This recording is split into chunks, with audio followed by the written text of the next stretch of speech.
On nous le rabâche à longueur de journaux télévisés. Cela fait l'unanimité du gouvernement au MEDEF, en passant par l'UMP et le FN. La France et ses entreprises ont un problème de compétitivité parce que le travail coûterait trop cher. Trop cher la protection sociale, trop cher les salaires.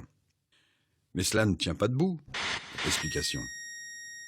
On nous dit que les entreprises sont écrasées par les charges, c'est-à-dire les cotisations qu'elles versent à la Sécu pour financer les retraites ou la santé, par exemple. Mais ce n'est pas un cadeau. C'est une partie de notre salaire qu'elles nous doivent, ou plutôt, c'est la part de la richesse créée par les travailleurs qu'elles versent en leur nom. Ce n'est pas tombé du ciel, d'ailleurs. Cela a été le résultat d'âpres luttes sociales. Donc, on nous dit les entreprises sont écrasées par les charges sociales. 143 milliards d'euros en 2012.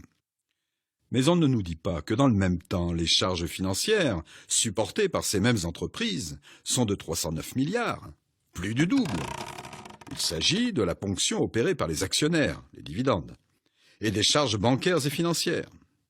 Attention, rien à voir avec les investissements. Dans tous les cas, il s'agit de nourrir l'appétit féroce des actionnaires et la rapacité des marchés financiers. Mais ça, c'est tabou. Vous ne l'entendrez pas aux 20h de TF1, ni sur celui de France 2.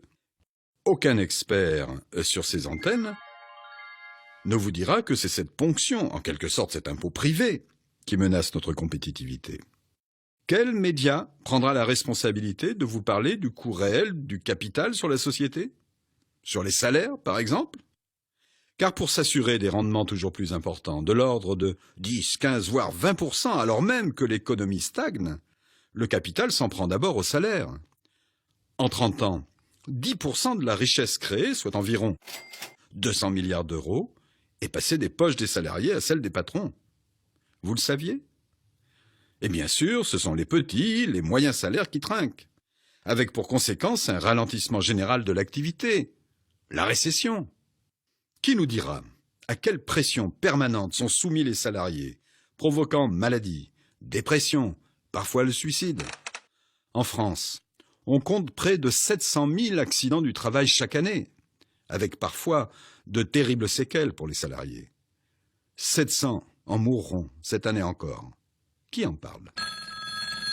Qui nous dira le coût de cette insatiable voracité? Celle de ces entreprises qui réalisent des bénéfices géants mais licencient pour garantir les profits. Sanofi, Continental ou encore PSA. Des milliers d'emplois rayés de la carte, des milliers de familles précarisées, souvent des territoires sinistrés. Qui doit réparer ces dégâts? Qui dénoncera aussi cette avidité qui verra cette année encore 60 milliards s'évader vers les paradis fiscaux? Qui expliquera comment ils pillent sans vergogne toutes les ressources naturelles disponibles, sans souci du lendemain?